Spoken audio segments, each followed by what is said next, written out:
Hola, bendiciones hermanos y hermanas, damos gracias al Señor en este día, seguimos meditando las Escrituras y hoy lo vamos a hacer en este maravilloso salmo, el Salmo 119. Por mi parte, quiero decirles que considero de gran riqueza espiritual este salmo, ya que resalta la importancia de la ley del Señor para nuestras vidas, el poder vivir conforme a su palabra y cómo lo que para algunos es una carga, para el salmista es un deleite y obviamente espero que para nosotros también.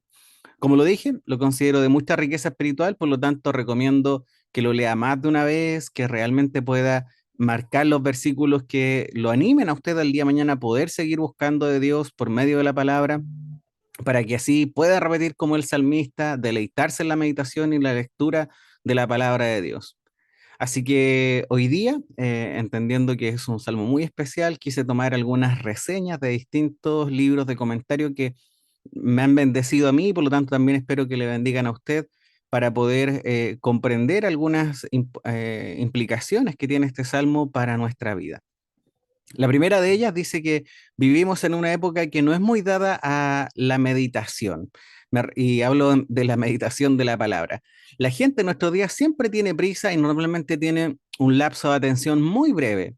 Quieren mucha atención en sus entretenimientos y con frecuencia esperan lo mismo en un culto religioso. Por lo tanto, no es sorprendente que el Salmo 119, a pesar de ser un salmo de mucha riqueza, y muy conocido en algunos versículos, no sea muy popular entre los lectores en la actualidad. El estudio del Salmo 119 requiere paciencia, perseverancia y meditación. Para apreciar el Salmo 119 es muy necesaria la meditación. Cuando usted lea este salmo, recuerde que las grandes verdades de la palabra de Dios son dignas de decirse más de una sola vez, son dignas de pensarse, son dignas de meditar y son dignas de vivirlas. Cuando usted lea el Salmo, trate de comprender la repetición de estos cinco temas. Número uno, la palabra de Dios como ley y evangelio. El Salmo con frecuencia habla del poder que tiene la palabra para amonestar, para corregir, para condenar. Esa es la ley. Con frecuencia habla del poder vivificante de la palabra y ese es el evangelio. Número dos, habla este salmo sobre las características de la palabra. El salmista hace énfasis en que la palabra es justa, confiable, firme y eterna. Número tres, este salmo habla sobre las actitudes hacia la ley de Dios. El salmista encuentra deleite en la ley. Nosotros obtenemos nuestro gozo primeramente del Evangelio, pero a medida que vamos siendo renovados a la imagen de Dios por el medio del poder del Espíritu Santo, también amamos los mandamientos de Dios. Dejan de ser una carga para nosotros, amamos la palabra de Dios porque en ella encontramos a nuestro Salvador. Hoy en día, cuando tanta gente ridiculiza la infabilidad de la Biblia, hace bien que nosotros nos aferremos con devoción a la palabra que expresa el salmista y nos recuerda estas verdades al respecto de la palabra de Dios. Número cuatro, hay bendiciones por medio de la palabra de Dios. La palabra de Dios nos da vida por medio del poder perdonador del Evangelio. La palabra nos da libertad. No solamente nos libera del pecado, sino que también nos da el poder para empezar a servir a Dios, lo cual es la verdadera libertad. Dejamos de servir al pecado y ahora servimos al Dios verdadero. La palabra de Dios nos da luz. La luz representa tanto el gozo como la guía. La palabra de Dios nos da estabilidad, de forma que no seamos llevados como veletas en cualquier dirección por las presiones de las corrientes de este mundo. Y número cinco, también habla sobre los enemigos de la palabra de Dios. El salmista enfrenta mucha oposición de los enemigos de la palabra. Expresa tanto pena como indignación ante el desprecio de estos y cómo estos se rebelan contra la palabra de Dios. El salmista está decidido a oponerse a ellos y a aferrarse a la verdad de la palabra.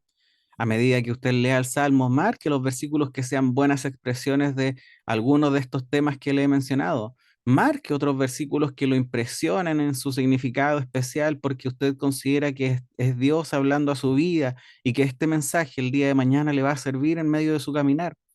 Cuando usted lea este salmo, trate de encontrar el gozo, el amor y la devoción por la palabra de Dios y cómo ésta nos transmite la revelación de Dios a nuestras vidas. Otro comentario que leí dice lo siguiente, dice el Salmo 119 lleva el acróstico alfabético completo hasta su extremo. Cada una de las letras, 22 letras del alfabeto hebreo, está representada por una estrofa de 8 versículos. Todos los 8 versículos de cada estrofa comienzan con la misma letra. El título de cada estrofa en el texto de la Reina Valera es el nombre de la letra hebrea con el que comienza cada línea de esa estrofa. Por ejemplo, todos los 8 versículos de la primera estrofa comienzan con la letra Aleph. Todos los 8 versículos de la segunda estrofa comienzan con la letra Bet. Y así sucesivamente cada una de las letras del alfabeto hebreo. El propósito principal de esta técnica poética es expresar lo completo, lo maravilloso, lo perfecto que es la palabra de Dios. El salmista quiere meditar cuidadosamente en cada uno de los aspectos de la palabra de Dios, desde la A hasta la Z. Desgraciadamente, esa técnica acróstica que hace que el salmo sea una expresión maravillosa y perfecta para los lectores originales del hebreo se pierde cuando pasamos a nuestras traducciones. Por lo tanto, esta es una razón para que el Salmo 100, esta en ningún caso es una razón para que el Salmo 119 sea menos atractivo para nosotros, pero hay que reconocer que para los judíos, para aquellos que comprenden bien el hebreo, es simplemente una muestra de perfección. Finalmente, otro comentario que también me parece interesante destacar es el siguiente. Dice que la idea central de este salmo es clara. La ley de Dios que se menciona en todas las estrofas mediante el uso de sinónimos como caminos, estatutos, preceptos, decretos, mandamientos, dichos, sendas, palabra o voluntad del Señor. Hay que entender que el objetivo de este himno es explícito, exaltar la ley. ¿Para qué? Para poder alcanzar este objetivo, el escritor no se preocupa por lograr repeticiones o rimas, sino que recurre a sinónimos alternados en la secuencia de 8 versos. Esto equivale a una técnica de memorización. Hay que destacar la creatividad y cómo ha sido iluminado el autor de este salmo, el cual comienza los 8 versículos de cada estrofa con la misma letra y mantiene con dedicación el tema a lo largo de todo el salmo. No hay ningún error ahí, al contrario, vemos la maravilla y la perfección en cada uno de estos versículos. No sabemos si este salmo es fruto del trabajo de un solo autor o de varios, pero de lo que sí estamos seguros es de que la ley es el centro neurálgico para la espiritualidad del pueblo de Israel y por lo tanto también es el centro para la espiritualidad de nuestras vidas el día de hoy. En el desarrollo del texto se observa una clara necesidad de exaltarla y transformarla en algo imprescindible para la vida y para la memoria de toda la comunidad. En su carácter amplio, la Torá es dirección, es instrucción y no solo la ley en su sentido específico, sino que es una guía para nuestras vidas.